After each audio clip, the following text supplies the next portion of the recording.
Hello students. इस video lesson में हम रेस्पिरेशन इन ह्यूमंस के बारे में पढ़ेंगे। ह्यूमंस में रेस्पिरेशन के लिए रेस्पिरेटरी सिस्टम प्रेजेंट होता है और ये जो रेस्पिरेटरी सिस्टम है इसके फॉलोइंग पार्ट्स होते हैं। क्या क्या पार्ट्स हैं इसके देखिए। Nose, pharynx, larynx, trachea, lungs, diaphragm, alveoli. ठीक है, ये कुछ पार्ट्स हैं हमारे ह्यूमन रेस्पिरेटरी सिस्टम के जो कि रेस्पिरेशन प्रोसेस को कंप्लीट करता है। ठीक है, अब इसको हम डिटेल में पढ़ेंगे। तो सबसे पहले आप देख रहे हैं कि जो हमारा रेस्पिरेटरी सिस्टम है वो कहाँ से स्टार्ट हो रहा है, नोज से स्टार्ट हो रहा है।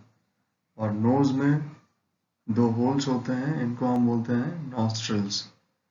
ठीक है, नॉस्ट्रल्स के बाद में ये जो हमारा नॉस्ट्रल्स है वो पीछे की तरफ ओपन होते हैं नेसल पैसेज में, या फिर उसको हम नेसल कैविटी कहते हैं या फिर नेसल चैम्बर भी कहते हैं। ठीक है, अब ये जो नेसल चैम्बर है या फिर नेसल पैसेज है वो हमारे माउथ कैविटी या फिर बकल कैविटी, ओरल कैविटी से सेपरेटेड होता है by a hard bony palate. ठीक है,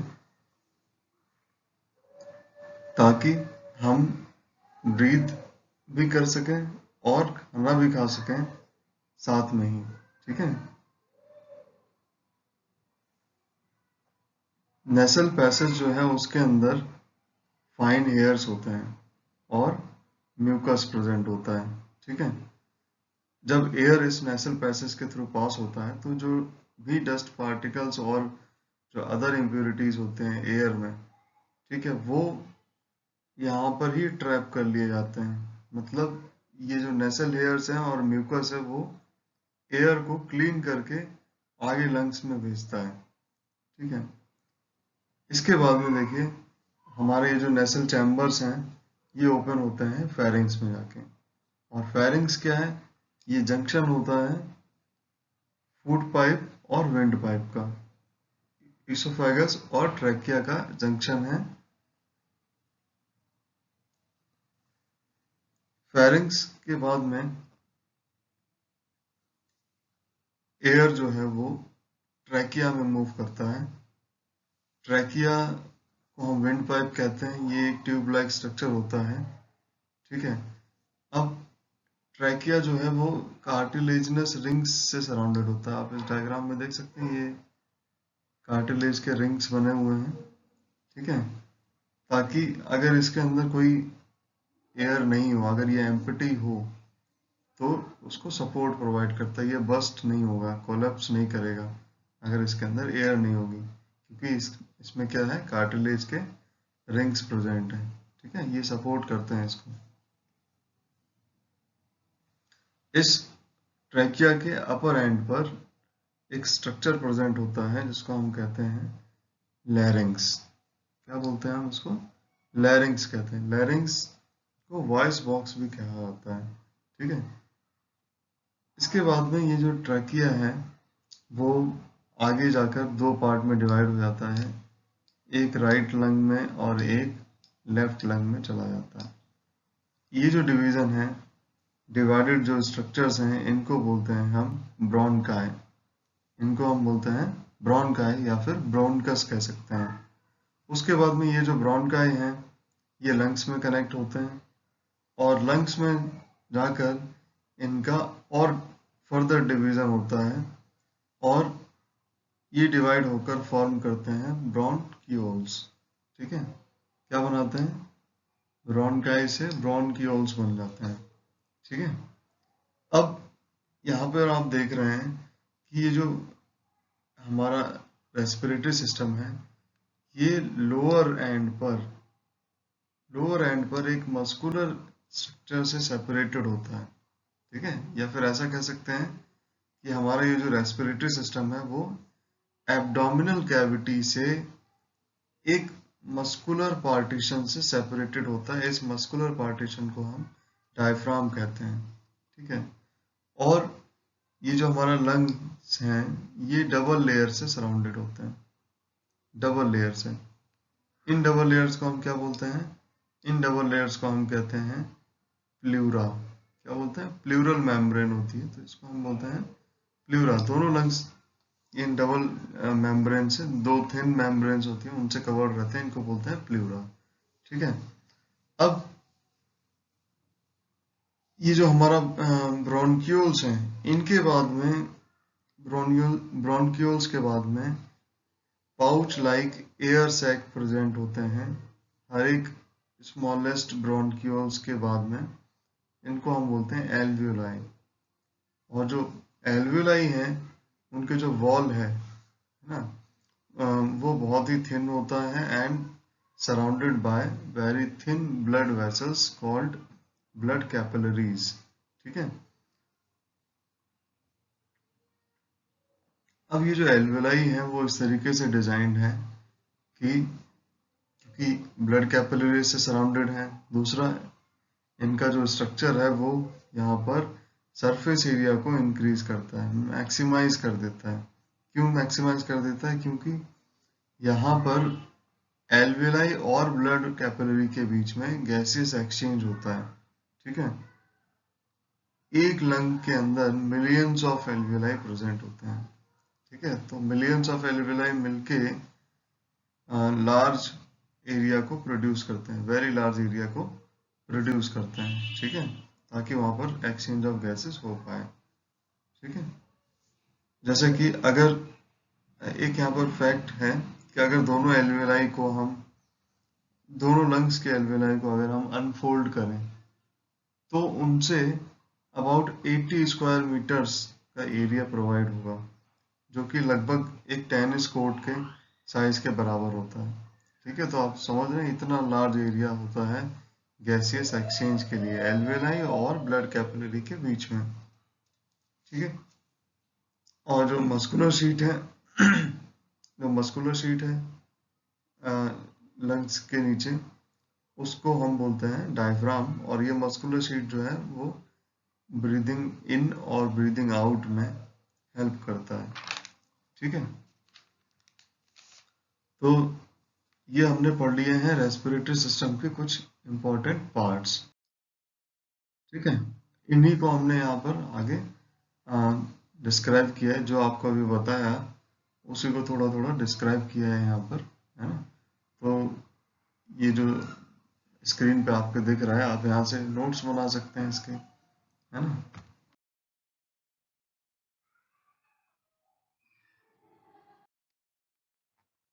अब यहाँ पर एक वीडियो ट्यूटोरियल है, आप लोग इसको देखिए। This is the human respiratory system. When we breathe in, we take in oxygen which reaches the lung alveoli. This oxygen then diffuses into the blood of the surrounding capillaries which have a high concentration of oxygen. Now, this oxygenated blood is distributed to all body parts by the heart. After transporting oxygen to the body cells, blood now carries away the carbon dioxide produced after cellular respiration. As a result, the blood becomes deoxygenated, that is, it becomes impure. This deoxygenated blood gives carbon dioxide to the lung alveoli and takes oxygen in return. Now pay close attention. The concentration of oxygen is higher in the lungs, so it diffuses into the blood. On the other hand, blood has higher concentration of carbon dioxide. So what will happen in this case? It will enter the lung alveoli. So this tells you how hemoglobin helps in the transportation of oxygen.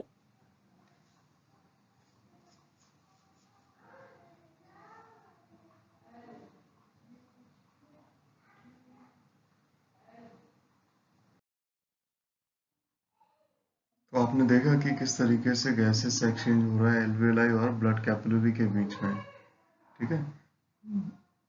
Alveoli में जो oxygen आता है बाहर से, external atmosphere से, external surrounding से, nostrils के through वो एंटर करता है, देन नेसल चैम्बर से होता हुआ फेरिंग्स में, फिर लैरिंग्स में, देन ट्रैकिया में, फिर ब्रोंकाई में, और उसके बाद ब्रोंक्यूल्स में, जो कि लंग्स के अंदर ये सब प्रेजेंट होते हैं, ब्रोंकाई और ब्रोंक्यूल्स।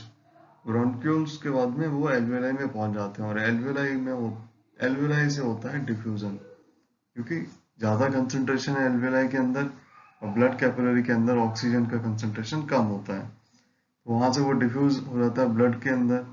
और ब्लड में जो हमारा हीमोग्लोबिन मॉलिक्यूल प्रेजेंट होता है, वो हीमोग्लोबिन मॉलिक्यूल इस ऑक्सीजन के ट्रांसपोर्टेशन में हेल्प करता है। ठीक है, वो इस हीमोग्लोबिन से कंबाइन होकर ऑक्सी हीमोग्लोबिन बनाता है, और ये ऑक्सी हीमोग्लोबिन मॉलिक्यूल ये सेल्स को ऑक्सीजन ट्रांसपोर्ट करता है जाके। ठीक है, सेल्स में क्या होता है, सेलुलर रेस्पिरेशन होता है। सेलुलर रेस्पिरेशन से क्या होता है, वहाँ पर कार्बन डाइऑक्साइड, वाटर और एनर्जी प्रोड्यूस होता है। अब क्योंकि कार्बन डाइऑक्साइड एक वेस्ट प्रोडक्ट है, तो ये बॉडी से बाहर एलिमिनेट होना चाहिए। तो इसके लिए क्या होता है कि जो हमारा कार्बन डाइऑक्साइड है, वो दोबारा से ब्लड के थ्रू एल्वेलाई के पास में आ जाता है। ठीक है, और यहाँ पर ये किस तरीके से आ जाता है, ये कार्बन डाइऑक्साइड जो है वो हीमोग्लोबिन से कंबाइन होकर कार्ब अमीनो हीमोग्लोबिन बनाता है। ठीक है, और रिमेनिंग जो भी कार्बन डाइऑक्साइड है वो ब्लड के प्लाज्मा में डिसॉल्व होकर एल्वेलाई के पास आ जाता है। कुछ तो आरबीसी वापस लेके आ जाते हैं कार्बन डाइऑक्साइड को, और कुछ प्लाज्मा के थ्रू वापस आ जाता है, और उसके बाद में देन ये फिर से डिफ्यूज हो जाता है एल्वेलाई के अंदर कार्बन डाइऑक्साइड, और वहां से फिर वही सेम पाथ फॉलो करते हुए सराउंडिंग में नॉस्ट्रल्स के थ्रू बाहर रिलीज हो जाता है। ठीक है, हीमोग्लोबिन से जो कार्बन डाइऑक्साइड वापस आता है वो अबाउट 23% आता है, और प्लाज्मा के थ्रू जो कार्बन डाइऑक्साइड वापस आता है वो अबाउट 70% आता है। ठीक है, इसी तरीके से यहाँ पर जो ऑक्सीजन जा रहा है हीमोग्लोबिन के थ्रू बॉडी सेल्स में, वो 97% होता है, और प्लाज्मा के थ्रू भी ऑक्सीजन पहुंचता है, वो सिर्फ 3% होता है। तो हम यहाँ पर इन दोनों का कॉम्बिनेशन करके ये बता सकते हैं कि ऑक्सीजन के ट्रांसपोर्टेशन के लिए हीमोग्लोबिन रिक्वायर्ड होता है, और कार्बन डाइऑक्साइड के ट्रांसपोर्टेशन के लिए ब्लड प्लाज्मा रिस्पॉन्सिबल होता है। ठीक है, अब आप अगर इनहेल्ड एयर और एक्सहेल्ड एयर को अगर कंपेयर करेंगे तो देखेंगे कि इनहेल्ड एयर में 21% ऑक्सीजन होता है, और एक्सहेल्ड एयर में 16.4% ऑक्सीजन होता है। इनहेल्ड एयर में कार्बन डाइऑक्साइड 0.04% होता है, और एक्सहेल्ड एयर में 4.4% होता है। तो दोनों को कंपेयर किया, आपने देखा कि ऑक्सीजन ज़्यादा आ रहा है और वापस कम जा रहा है, कार्बन डाइऑक्साइड कम आ रहा है, वापस कार्बन डाइऑक्साइड ज़्यादा आ रहा है। मीन्स कि ये रेस्पिरेशन प्रोसेस को इंडिकेट करते हैं। अब यहाँ पर हम बात करेंगे रेट ऑफ ब्रीदिंग की। तो एवरेज जो ब्रीदिंग रेट है एक एडल्ट में, वो 15 से 18 टाइम पर मिनट है, 15 to 18 टाइम्स पर मिनट। ठीक है, अब ये जो ब्रीदिंग है वो किस तरीके से हो रहा है, तो इसके लिए हमें क्या करना पड़ेगा, ब्रीदिंग का मैकेनिज्म समझना पड़ेगा। ब्रीदिंग के मैकेनिज्म के लिए आपके स्क्रीन पर एक डायग्राम हमने बनाया हुआ है, देखिए आप इसमें। तो हम यहाँ पर दो प्रोसेसेस को एक्सप्लेन करेंगे, एक तो ब्रीदिंग इन जिसको हम इनहेलेशन कह रहे हैं, और दूसरा है ब्रीदिंग आउट जिसको हम एक्सहेलेशन कह रहे हैं। तो इनहेलेशन में क्या होता है, इनहेलेशन में हमारा दो चेंजेस आते हैं रेस्पिरेटरी सिस्टम में। ठीक है, जो मसल्स होते हैं यहाँ पर हमारे, ठीक है, बिटवीन रिब्स, वो कॉन्ट्रैक्ट होते हैं। मसल्स क्या होते हैं, कॉन्ट्रैक्ट होते हैं। ठीक है, मसल्स कॉन्ट्रैक्ट, और मसल्स के कॉन्ट्रैक्शन की वजह से जो हमारा रिब केज है वो, इधर दो पार्ट में हम इसको डिफाइन करेंगे। ठीक है, मसल्स कॉन्ट्रैक्ट होने की वजह से जो हमारा रिब केज है, RIB रिब केज, ठीक है, ये rib cage upward and outward move करता है, अपवर्ड एंड आउटवर्ड, ऊपर की तरफ और बाहर की तरफ। ठीक है, मूव करता है। दूसरा, ये तो फर्स्ट चेंज आ गया रिब केज में। दूसरा क्या चेंज आ रहा है, डायफ्राम में जो मस्कुलर शीट होती है जो लंग्स को एब्डोमिनल कैविटी से सेपरेट करता है, वो किधर मूव करता है, डायफ्राम। ये जो डायफ्राम है ये मूव करता है डाउनवर्ड, डायफ्राम भी कॉन्ट्रैक्ट होता है और ये डाउनवर्ड मूव करता है, डाउनवर्ड। दोनों के कंबाइंड इफेक्ट से, रिब केज के ऊपर की तरफ और बाहर की तरफ मूवमेंट से और डायफ्राम के डाउनवर्ड मूवमेंट से जो स्पेस है, ठीक है, चेस्ट कैविटी का, या फिर हम इसको बोलते हैं थोरेसिक कैविटी, तो इसका जो वॉल्यूम है या फिर हम बोल सकते हैं जो स्पेस है वो इंक्रीज हो जाता है, ठीक है। और जब स्पेस बढ़ जाता है तो क्या होता है, आपने पढ़ा हुआ है कि जब ज़्यादा वॉल्यूम होता है तो प्रेशर क्या होता है, वॉल्यूम ज़्यादा है तो प्रेशर कम हो जाता है, तो बाहर से जो ऑक्सीजन है एयर के साथ में वो अंदर आ जाती है, क्योंकि अभी बाहर प्रेशर ज़्यादा है, आपके लंग कैविटी का जो प्रेशर है, चेस्ट कैविटी का जो प्रेशर है वो कम हो गया, तो high pressure to low pressure air move करेगा, ठीक है। तो हमारा जो लंग्स है उनके अंदर ऑक्सीजन, एयर कंटेनिंग ऑक्सीजन वो पहुंच जाता है, ये ब्रीदिंग इन का प्रोसेस हो गया। अब एक्सलेशन का प्रोसेस देखिए, इसमें अपोजिट है, दोनों प्रोसेस क्या है, अपोजिट है, मतलब यहाँ पर हमारे जो मसल्स हैं रिब केज के वो रिलैक्स होते हैं और डायफ्राम भी रिलैक्स हो जाता है, जिसकी वजह से मूवमेंट जस्ट अपोजिट प्रोड्यूस होते हैं।